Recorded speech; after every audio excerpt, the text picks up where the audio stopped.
capítulo 2 aí, ele é dividido em uma, duas, três, quatro partes. A primeira parte vai do versículo 1 ao 5, e Paulo fala sobre a simplicidade da pregação. A segunda parte vai do 6 ao 9, e Paulo fala da sabedoria oculta de Deus. Do 10 ao 13, revelação pelo Espírito. E do 14 ao 16, homem natural versus homem espiritual. Então nós vamos ver o capítulo 2. A mensagem a respeito do Cristo crucificado. Irmãos, quando estive com vocês, anunciando-lhes o mistério de Deus, não o fiz com ostentação de linguagem ou de sabedoria, porque decidi nada saber entre vocês, a não ser Jesus Cristo e este crucificado. Foi em fraqueza, temor e grande tremor que eu estive entre vocês. Minha palavra e a minha pregação não consistiram em linguagem persuasiva de sabedoria, mas em demonstração do Espírito e de poder, para que a fé que vocês têm não se apoiasse em sabedoria humana, mas no poder de Deus. Então aqui ele fala como que ele gostava de pregar. Ele deixa claro que não quer que as pessoas lá da igreja que ouvem a pregação dele recebam nada além de Jesus Cristo, o Cristo crucificado. Que o Evangelho, a essência do Evangelho é o Cristo, e o Cristo crucificado. Então ele fazia questão de centralizar as pregações dele sempre nesse tema e fazia questão de não se apoiar na sabedoria humana. Ele era um cara culto, ele foi criado aos pés de Gamaliel, né? Ele foi doutrinado na doutrina romana, era uma pessoa importante em Roma. Então, ele não quis usar o conhecimento humano dele para pregar. Ele usava só, ele se fixou em falar da cruz, em falar de Jesus e do jeito de viver que Jesus vivia, para não deixar que a tradição cultural dele influísse na pregação dele. Isso foi uma coisa muito boa que ele fez, porque senão ele teria falado muito do tempo que ele... Aquele negócio que a pessoa começa a pregar, sabe? Depois começa a contar histórias da vida dela. E aí ele enfiar essas coisas da tradição lá. Ele ia acabar dando um nó na cabeça do povo. Então ele se limitava a falar sobre isso. Jesus crucificado, e falando com demonstração de poder, que é o poder do Evangelho, que saiu de onde? De Jesus crucificado. Então Paulo teve essa sabedoria de não usar a sabedoria que ele tinha para pregar o Evangelho. Não usar o conhecimento humano que ele tinha nas suas pregações. Isso é um ponto muito positivo para o nosso amigo Paulinho. A sabedoria de Deus. No entanto, transmitimos sabedoria entre os que são maduros. Não, porém, a sabedoria deste mundo, nem dos poderosos desta época, que são reduzidos a nada. Pelo contrário, transmitimos a sabedoria de Deus em mistério, a sabedoria que estava oculta e que Deus predeterminou desde a eternidade para a nossa glória. Nenhum dos poderosos deste mundo conheceu essa sabedoria, porque se a tivessem conhecido, jamais teriam crucificado o Senhor da glória. Como está escrito, nem olhos viram, nem ouvidos ouviram, nem jamais penetrou em coração humano o que Deus tem preparado para aqueles que o amam. Então, o principal desse trecho aí, do 6 ao 9, é quando Paulo diz que ele transmitia a sabedoria entre os maduros. Teve uma vez até que ele reclamou, queria fornecer para vocês um alimento mais sólido, mas vocês ainda são crianças, vocês não conseguem assimilar o Evangelho, a pregação mais profunda, porque estavam preocupados mais em discutir, eu sou de Paulo, eu sou de Pedro, eu sou de Apolo, e discutir sobre circuncisão e circuncisão, se tinha que fazer, se não tinha. misturando as coisas que eles estavam, os crentes da época estavam um pouco confusos com esse negócio de tradição judaica e evangelho. Antes era obrigado a fazer circuncisão, agora não tinha que fazer mais. Antes tinha que sacrificar os animais para expiação, agora não precisava mais, então eles ficavam com a cabeça meio confusa. E aí Paulo falou, então nós transmitimos sabedoria entre os que são maduros. Nós entramos em detalhes mais profundos da doutrina e da comunhão com Deus com aqueles que são mais maduros, aqueles que já saíram da discussão do dia a dia, do corriqueiro, saíram do negócio de uso e costume, saíram, sabe, do negócio de tradição judaica, tradição da sinagoga. Aí esses que conseguiram sair desse furdunço aí já enfiava neles um alimento espiritual mais sólido. E aqui, ele fala um negócio aqui que é muito interessante. Nenhum dos poderosos deste mundo conheceu essa sabedoria, porque se tivessem conhecido, jamais teriam crucificado o Senhor da glória. Como diz lá em Romanos 10 ou 11, fala que Deus endureceu o coração dos judeus para que eles não recebessem Jesus, para que eles rejeitassem Jesus. Porque se eles aceitassem Jesus como Messias, como aquele que seria o novo rei que ia salvar Israel, eles teriam entronizado Jesus ao invés de matá-lo. Na realidade, aquela encrenca de Jesus com os fariseus e com os saduceus e com os líderes religiosos da época fazia parte da estratégia de Deus, provocar para entrar em atrito, para que eles crucificassem, porque ele tinha que ser crucificado. Então, Paulo falou que os poderosos não receberam a sabedoria de Deus, porque Deus não quis que eles recebessem.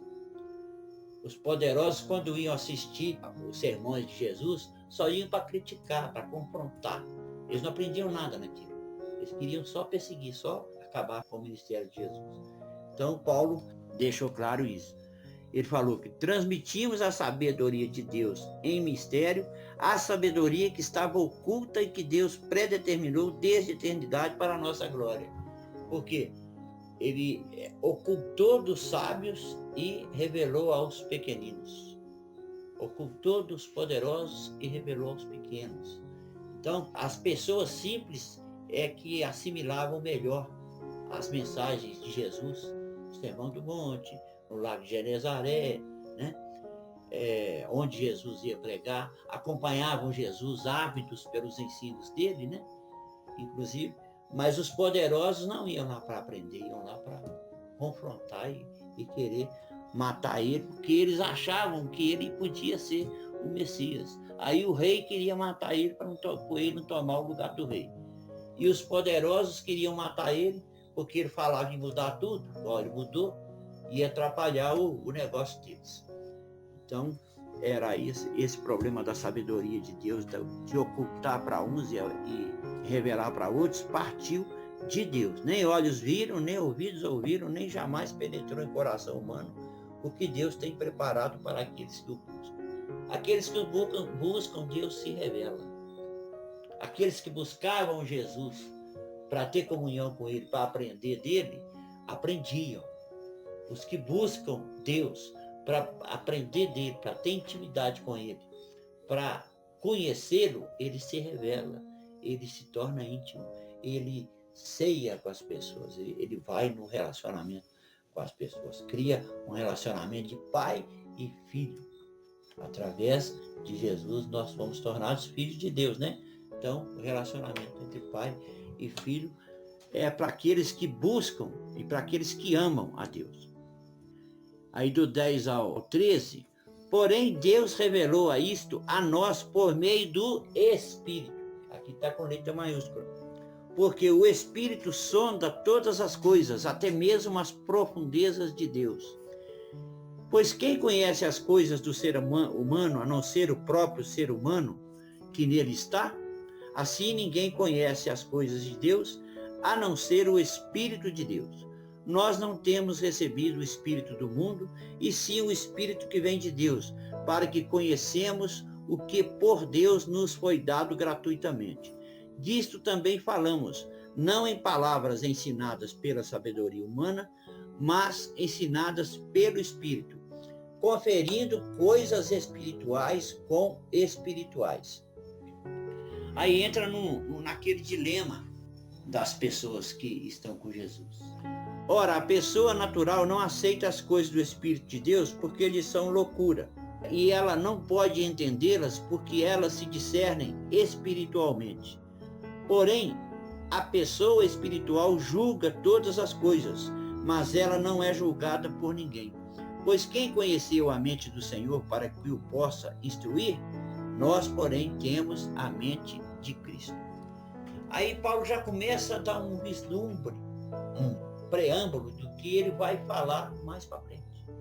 Sobre o atrito, a briga da carne com o espírito e a briga do espírito com o espírito.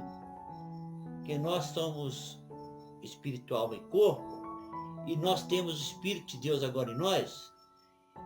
E o Espírito Santo que está entre nós, ele está lutando está trabalhando, né, para nos aperfeiçoar para o dia que Jesus vai vir.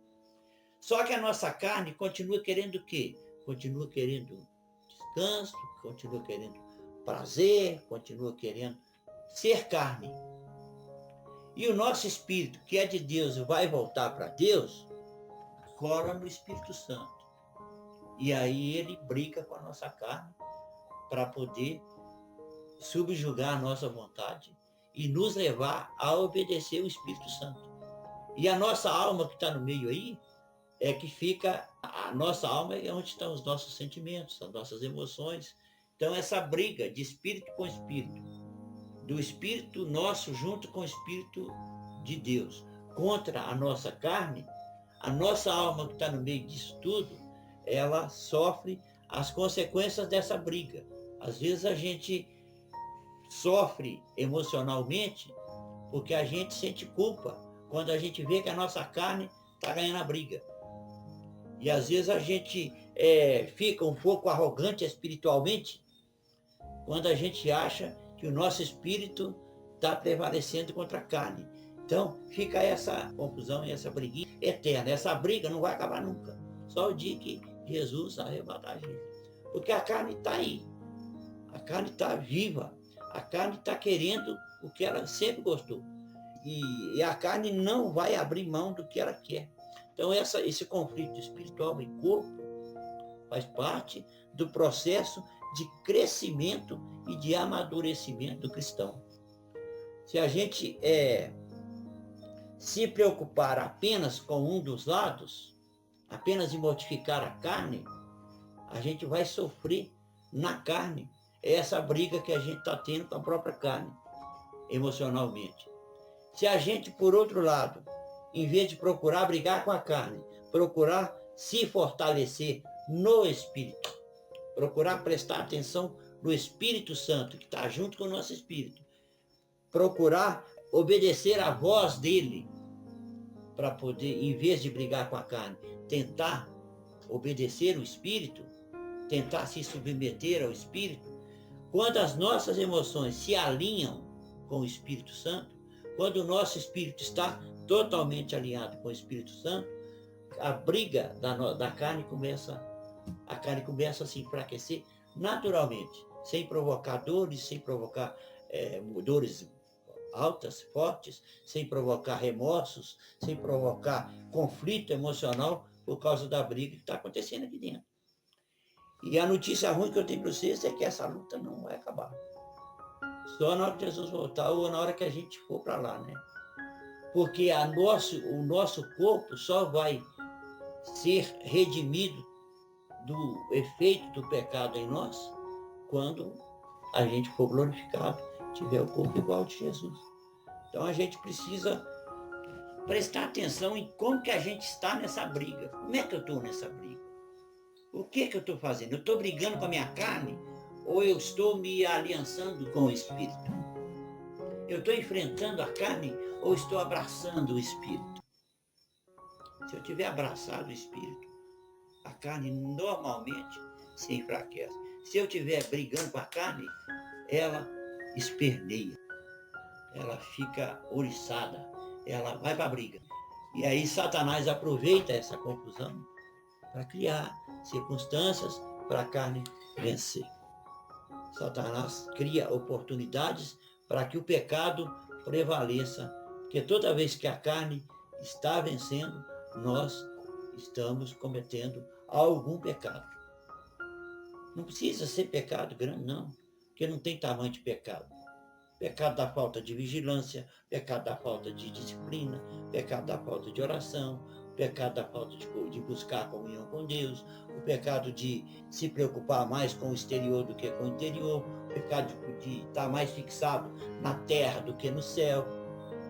Tudo que é bom, tudo que vem de Deus, né? Todas as coisas que são lícitas, todas as coisas que dão algum proveito, nisso pensai. Então, se eu não tiver disciplina para controlar o meu pensamento, para controlar as minhas emoções, para poder ficar equilibrado no meio da briga, eu vou ficar tipo João Bobo, né? Eu caio para cá, o Espírito Santo puxa. Eu caio para cá, o Espírito Santo me puxa, porque ele vai puxar sempre. Toda vez que eu caio, ele me levanta, porque está aqui para isso. Está aqui para me sustentar até o dia que Jesus voltar. Até o dia que ele chegar para Jesus e falar assim, ó, cumpri minha parte. Está aqui aqueles que o Senhor me confiou. O resumo desse capítulo 2 é isso. A gente não misturar sabedoria humana com a sabedoria do céu. A gente não dar vazão, prestar mais atenção na carne do que no espírito. Isso aí requer muita disciplina, requer prestar muita atenção em como que eu estou andando, o que eu estou fazendo, o que eu estou pensando. Às vezes você solta um palavrão ali, você acha que ele acabou com a sua vida espiritual. Não. As pessoas têm reações carnais que são naturais. Às vezes você fica irritado com uma coisa, você pensa que você cometeu um pecado que Deus não vai perdoar. O nosso espírito sente essa dor quando a gente comete esses pequenos ou grandes pecados. Então quando a gente começa a se policiar, e eu estou precisando disso, estou precisando policiar bastante. Eu ando meio irritadíssimo, eu ando meio bravo, o povo fica me fechando na estrada, sabe? Mas eu tenho que me policiar. Mas meu foco no espírito, eu estou sempre conversando com ele. Estou sempre querendo que ele me fale alguma coisa. Estou sempre pedindo para ele puxar minha orelha. Toda vez que eu for criança, ele puxar minha orelha. Toda vez que eu precisar de uma lição, que ele dê essa lição. E ele já me deu algumas que machucaram eu. Porque ele repreende e castiga aqueles que ele ama. E quando eu recebo uma repreensão do Espírito, eu fico feliz. É uma prova de que ele me ama. É uma prova que ele vai me conduzir em triunfo. Triunfo que eu falo não é ufanismo no mundo. Não é eu ser o cara no mundo, não. É em triunfo eterno. É chegar lá e passar para o outro lado, atravessar o corrinho e entrar em Jerusalém e não sair de lá mais nunca. É esse que é o triunfo que o Espírito Santo vai nos conduzir. É esse que é a missão dele. A missão dele não é nos enriquecer. Porque riqueza também não é ter muito dinheiro. Riqueza é não ter necessidade. Se você está tendo suas necessidades supridas, você é uma pessoa rica. Quantas pessoas queriam ter o que você tem? Quantas pessoas que têm muito mais que você e não são felizes com o que têm? Porque muita coisa também traz problema, traz preocupação, traz desassossego. Então a gente precisa aprender isso aqui principalmente. Agora eu vou fechar. A pessoa natural não aceita as coisas do Espírito porque eles são loucura. E ela não pode entendê-las porque elas se discernem espiritualmente. Esse discernimento espiritual é uma coisa que a gente tem que estar sempre pedindo para Deus. Sempre pedindo, sempre pedindo. Quando a gente está pedindo, ele está trazendo para a gente. Uma das coisas que são importantes no relacionamento com Deus é você descobrir o que você tem que pedir para ele. Em vez de pedir coisa, o que você tem que pedir para ele para a sua intimidade com ele crescer. Porém, a pessoa espiritual julga todas as coisas, mas ela não é julgada por ninguém. Isso aí fica meio estranho, né? Aí você lembra aqui que Jesus diz, não julgueis para não serem julgados. Ele está falando da carne. A carne não pode julgar para não ser julgado.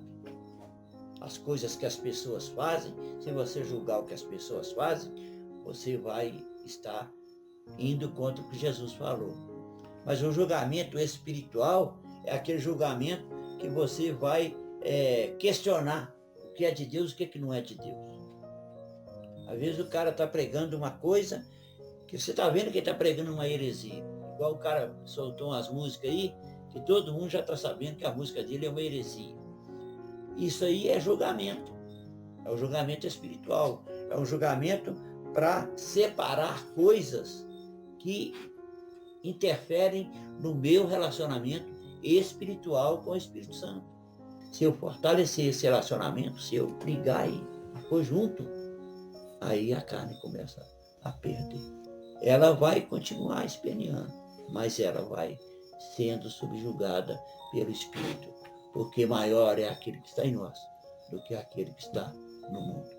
A gente vai ter força para vencer as circunstâncias que Satanás vai criar para a gente, para a nossa carne fortalecer, por causa do Espírito que está em nós. Então, até não pecar não depende da gente, porque ele que produz em nós o querer, o fazer, o efetuar, o se arrepender, o querer Jesus. Tudo depende dele. Então, a gente precisa crescer na direção dele para que fique mais fácil a nossa caminhada carnal aqui na Terra. A nossa caminhada carnal é uma, a caminhada espiritual é outra. E a gente costuma misturar as coisas. E às vezes a gente faz uma coisa que está machucando carne e a gente acha que está com o espírito atingido. E às vezes a gente faz uma coisa que está ofendendo o espírito e acha que é uma coisa à toa. A gente precisa buscar esse tipo de discernimento, que aí o Espírito Santo vai clareando, vai trazendo luz e vai nos mostrando como que é ser livre na caminhada com Deus. Qual que é a verdadeira liberdade que Jesus falou em João 8,36. Vamos orar? Vamos fechar os olhos. Papai querido, nós sabemos que essa luta da nossa carne contra o nosso espírito, contra o teu espírito em nós, Pai, ela vai ser até o dia que o Senhor nos redimir definitivamente. Nós sabemos, Pai, que o Senhor não vai perder a luta para a nossa carne, porque o Senhor é invencível, o Senhor é insuperável, o Senhor é todo-poderoso. Nós sabemos, Pai, que o Espírito Santo é o Senhor. O Espírito Santo também não falha.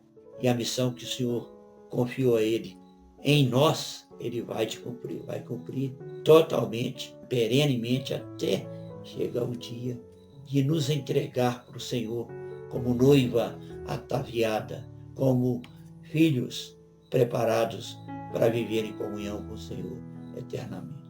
Cria, Pai, discernimento no nosso coração.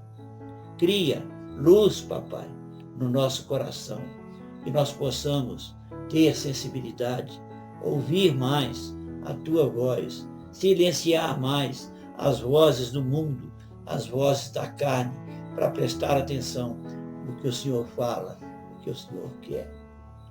Nós te amamos, Pai, nós te adoramos, reverenciamos a Tua santidade e queremos, Pai, mesmo com toda a nossa incapacidade, com toda a nossa fraqueza, Pai, nós queremos ser mais semelhantes ao Senhor. Cresce em nós, Pai.